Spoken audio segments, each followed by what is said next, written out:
Hello guys, तो आज है इंग्लिश स्पीकिंग का डे 132 और आज के इस वीडियो में मैं आप लोगों को एक बार फिर से बताने वाला हूँ 12 एडवांस इंग्लिश स्ट्रक्चर्स, जिनमें से 8 तो अभी आप स्क्रीन पर भी देख रहे हैं, जैसे कि दिलवा दो, कोई लेना देना नहीं है, नाम मात्र का, यह तरीका नहीं है, जितना उतना, कहीं ऐसा ना हो कि ये रहा, नाम की कोई चीज़ नहीं होती।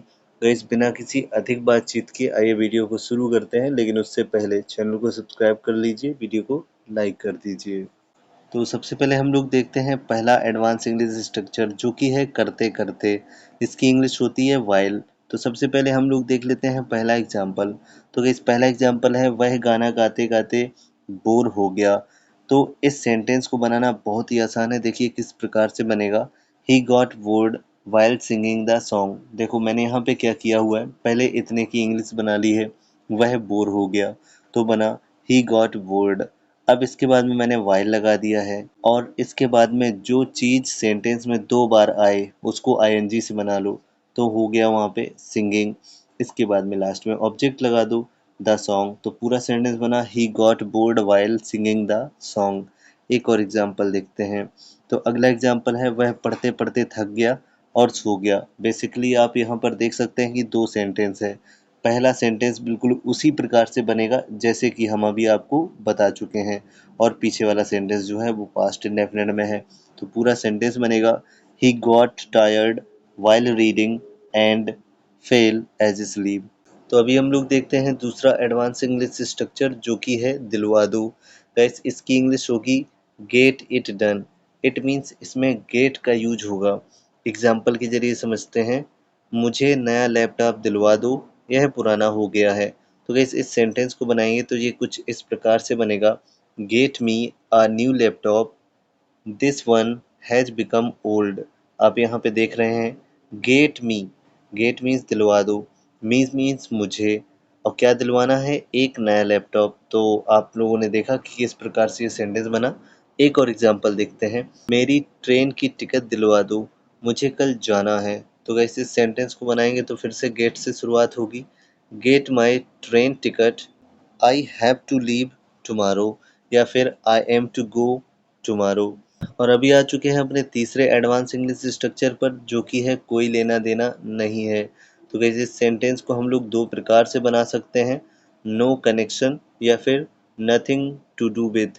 गाइस, पहला एग्जांपल हम लोग बनाएंगे नो कनेक्शन से।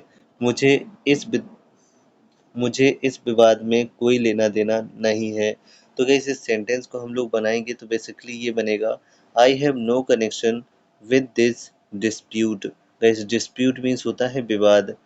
अगला एग्जाम्पल देखते हैं, इस प्रोजेक्ट से मेरा कोई लेना देना नहीं है। इस सेंटेंस को हम लोग बनाएंगे नथिंग टू डू विद से। तो देखिए सेंटेंस बना, I have nothing to do with this project. वहीं अभी हम लोग देख लेते हैं अपना चौथा एडवांस इंग्लिश स्ट्रक्चर, जो कि है हो आया। इसकी इंग्लिश होगी बीन देयर, और एग्जाम्पल के जरिए समझेंगे, मैं नई दिल्ली हो आया और बहुत कुछ देखा। तो कैसे इस सेंटेंस को बनाएंगे तो ये बनेगा, I have been to New Delhi and saw a lot. अब आगे जो लिखा सेंटेंस है इसको हम लोगों ने हैव बीन से बनाया है, और पीछे लिखे सेंटेंस को पास्ट इंडेफिनिट में बनाया है। वहीं अभी हम लोग देखते हैं दूसरा एग्जाम्पल, वह पहाड़ों की यात्रा पर हो आया है और बहुत खुश है। कैसे इस सेंटेंस को बनाएंगे तो ये सेंटेंस बनेगा, he has been to mountains and is very happy. या फिर यहाँ पे आप 2 बार ही लगा सकते हैं, he has been to mountains and he is very happy. और अभी हम लोग देखते हैं अपना 5th number advance English structure, जो कि है नाम मात्र का। गाइस, इसकी इंग्लिश होगी नॉमिनल। पहला एग्जांपल देखते हैं, वह कंपनी में नाम मात्र का सदस्य है। तो गाइस, इस सेंटेंस को बनाएंगे, he is a nominal member in the company.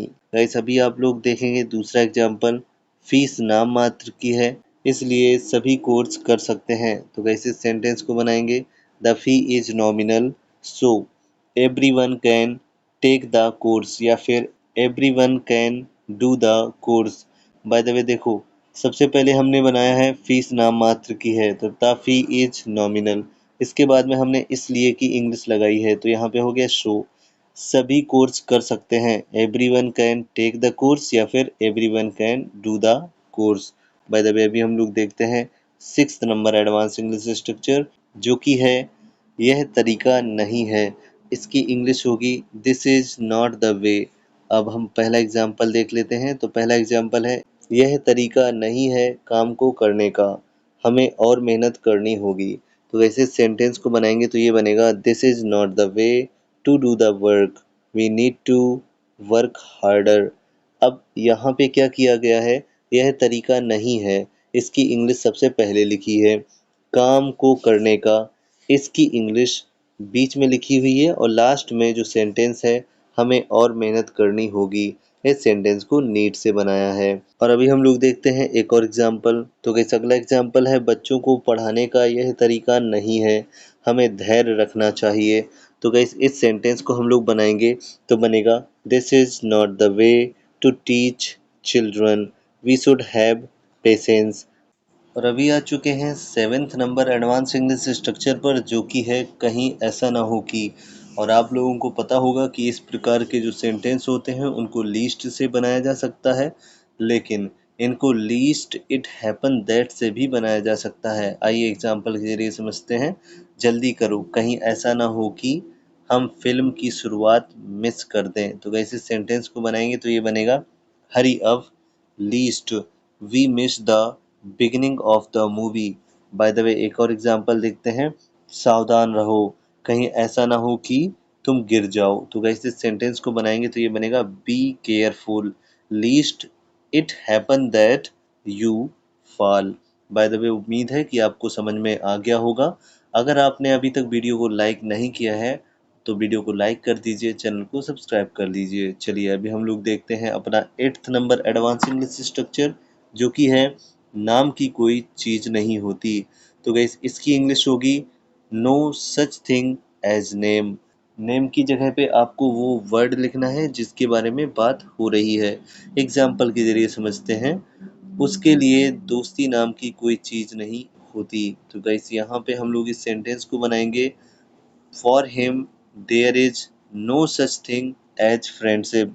अभी आप देख रहे हैं कि यहाँ पे सबसे पहले हमने उसके लिए इसकी इंग्लिश लिखी है, फिर मैंने ये लिखा है दोस्ती नाम की कोई चीज़ नहीं होती। ओके, अभी हम लोग देखते हैं नेक्स्ट एग्जाम्पल, इस गांव में बिजली नाम की कोई चीज़ नहीं होती। तो गाइस इस सेंटेंस को हम लोग बनाएंगे तो बनेगा in this village there is no such thing as electricity. जैसे कि मैंने अभी आप लोगों को शुरुआत में बताया भी था कि no such thing as name, name की जगह पे आपको वो वर्ड लिखना है जिसके बारे में बात हो रही है। और अभी देख लेते हैं अपना 9th number advance English structure, जो कि है इच्छा है। वैसे इस प्रकार के सेंटेंसेस को हम लोग विश से भी बना सकते हैं, लेकिन यहाँ पर हमने इस प्रकार के सेंटेंसेस को डिजायर से बनाया है। चलिए पहला एग्जांपल देखते हैं, मेरी इच्छा है कि मैं विदेश जाऊं। तो गाइस इस सेंटेंस को बनाएंगे तो बनेगा I have a desire to go abroad. Abroad means विदेश होता है। अगर इसका पूरा शुद्ध हिंदी देखा जाए तो मेरी विदेश जाने की इच्छा है, ये इसकी हिंदी होगी। बाय द वे एक और सेंटेंस है, उसकी इच्छा है कि वह डॉक्टर बने। तो इस सेंटेंस को बनाएंगे he has a desire to become a doctor, और इसकी अगर पूरी शुद्ध हिंदी देखी जाए तो इसकी शुद्ध हिंदी बनेगी उसकी डॉक्टर बनने की इच्छा है। चलिए अभी हम लोग देखते हैं अपना 10th number advance English structure, जो कि है जितना उतना। तो यहाँ पे इसकी इंग्लिश होगी as much as. By the way जितने भी स्ट्रक्चर आज मैंने आप लोगों को बताए हैं और आगे भी मैं आप लोगों को बताऊंगा, इनको दो दो तीन तीन प्रकार से बनाया जा सकता है। अगर आप लोग कमेंट करोगे तो मैं अगली बार से जितने भी एडवांस इंग्लिश स्ट्रक्चर लाऊंगा उनको मैं दो दो तरीके से बनाना सिखाऊंगा। तो गाइस कमेंट में टू वेज लिखना मत भूलिएगा। तो गाइस पहला एग्जांपल है, जितना पैसा कमाओगे उतना ही खर्च करोगे। As much money as you earn you will spend. By the way next example देखते हैं, जितना पढ़ोगे उतना ही सीखोगे। तो गाइस इस सेंटेंस को बनाएंगे तो ये बनेगा as much as you study you will learn. By the way guys अभी हम लोग आ चुके हैं वीडियो के लास्ट फ्रेम में, और यहाँ पे हम लोग देखेंगे 11th नंबर और 12th नंबर स्ट्रक्चर। तो सबसे पहले 11th नंबर स्ट्रक्चर, जो कि है किसी काम का नहीं, और इसकी इंग्लिश होगी यूजलेस। पहला एग्जाम्पल देख लेते हैं, यह पुराना फ़ोन अब किसी काम का नहीं है। तो वैसे सेंटेंस को बनाएंगे तो ये सेंटेंस बनेगा, this old phone is now useless. Bye the way एक और एग्जाम्पल देखते हैं। तो अगला एग्जाम्पल है, वह सुझाव मेरे लिए किसी काम का नहीं है। तो वैसे सेंटेंस को बनाएंगे तो ये सेंटेंस बनेगा, that suggestion was useless for me. ये रहा। गाइस यहाँ पे हियर दिस इज या फिर हियर इट इज का भी यूज किया जा सकता है। बाय द वे पहला एग्जाम्पल देखते हैं, तुम्हारी चाबी ये रही। तो इस सेंटेंस को बनाएंगे तो बनेगा, हियर दिस इज योर की या फिर हियर इट इज योर की। एक और एग्जाम्पल देखते हैं, किताब जो तुमने मांगी थी ये रही या फिर ये रही जो किताब तुमने मांगी थी। तो गाइस इसकी इंग्लिश बनेगी, here this is the book you asked for या फिर सिर्फ इतना भी बना सकते हैं, here this is the book you asked. Bye the way guys एक बार फिर से मैं आप लोगों को बता रहा हूँ कि अगर आप लोग अभी भी वीडियो को देख रहे हैं और वीडियो आपको पसंद आया है तो वीडियो को लाइक कर दीजिए, चैनल को सब्सक्राइब कर लीजिए। और अगर आप लोग एडवांस इंग्लिश स्ट्रक्चर को 2 तरीके से बनाना सीखना चाहते हैं तो आप कमेंट में 2 वेज ज़रूर लिखिएगा। मिलते हैं नेक्स्ट वीडियो में, तब तक के लिए बाय, टेक केयर।